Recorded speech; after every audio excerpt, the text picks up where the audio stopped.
I don't shed light.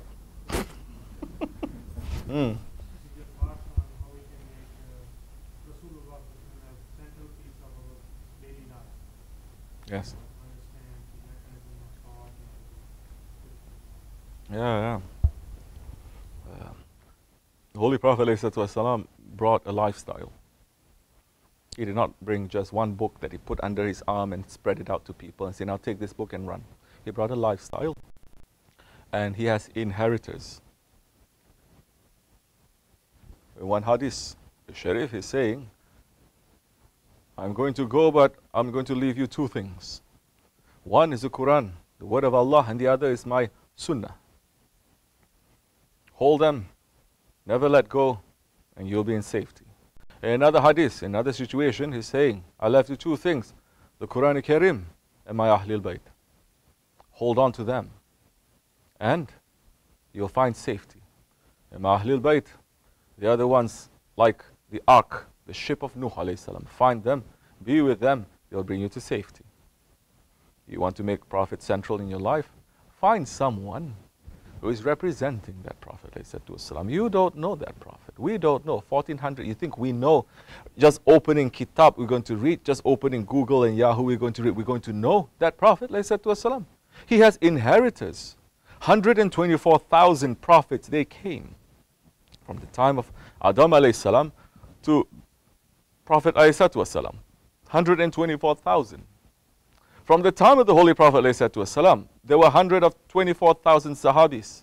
Every Sahabi is representing that maqam of one Nabi. When one passes, another one is selected. One passes, another one is selected. Up today, there are 124,000 awliya Allah living, not past, living. There is representing one maqam, one station of that Prophet. There is one representing Holy Prophet ﷺ. There is one representing Sayyidina Isa alayhi salam.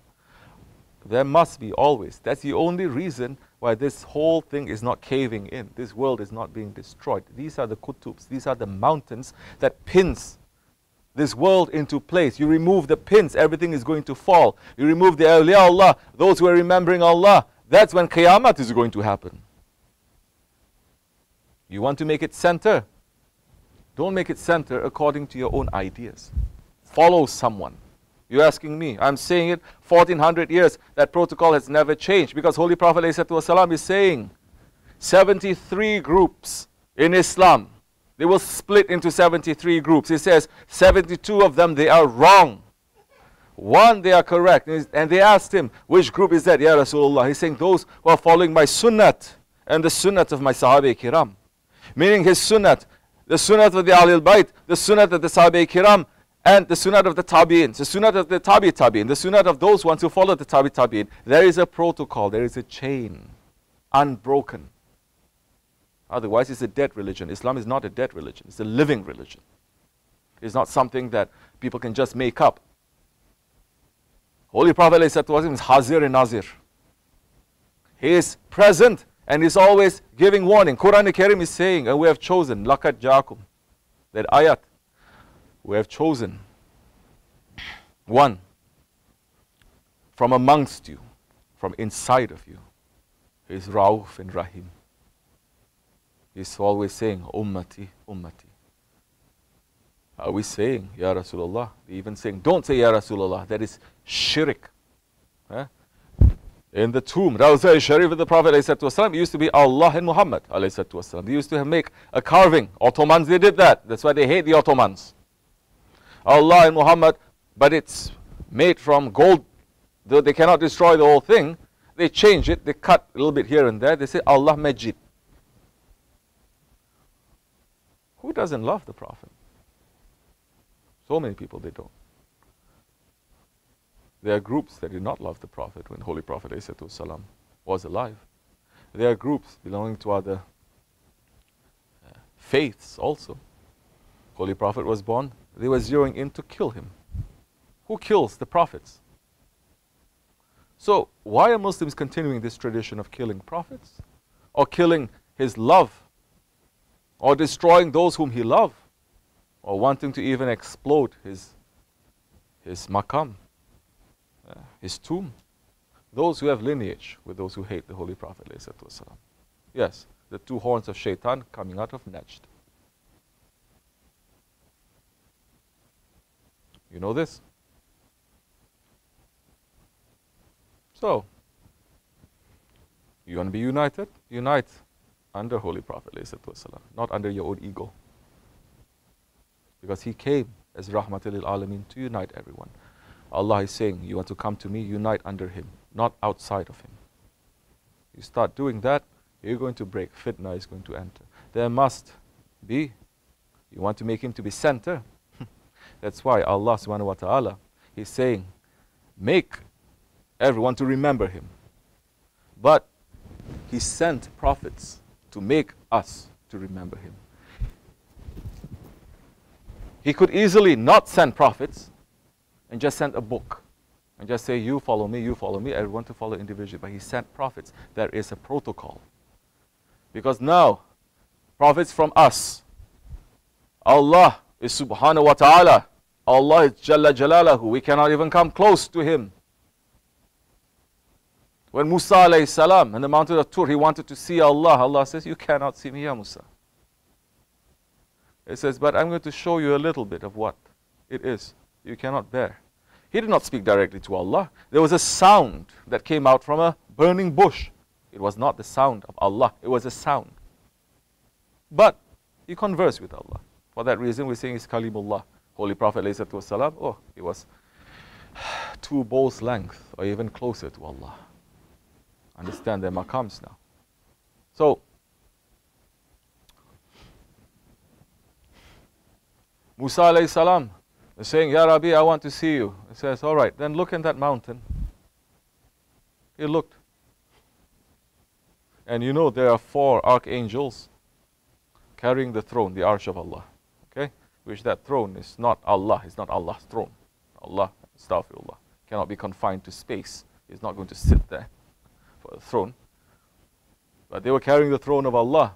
Musa alayhi salam saying, I want to see you, Ya Rabbi. I say, you cannot bear me, but look over there, you see something. He looked and he saw the 4 archangels coming towards him. And they were making zikr, La ilaha illallah, La ilaha illallah. He looked and he was so holy and terrifying, he dropped down dead. He turned white, dead. Because the human form, this, cannot carry that. Especially this physical self cannot carry that. That is coming from heavenly lights, divine lights, you cannot carry. For example, a man cannot come into a room that is irradiated. His physical body cannot carry it. You cannot even take this body and swim anywhere that you want in the ocean. You go deeper, you will explode. What makes us think we can go to the presence of Allah subhanahu wa ta'ala? But Allah sent prophets, make it easy for us. One of us, he could have sent an angel, but he didn't. He sent a man like us. Holy Prophet ﷺ came. He sat like us, he talked like us, he ate. He's like us, but he's not us. Now it's easier for us to find a connection because he's like us to reach to Allah. He passed 1400 years ago. He did not disappear. And he's saying, follow my Sahabis. Follow my Ahlul Bayt. Follow those ones who follow them. Follow, follow, follow, follow. He did not say, follow me directly. He didn't say that too.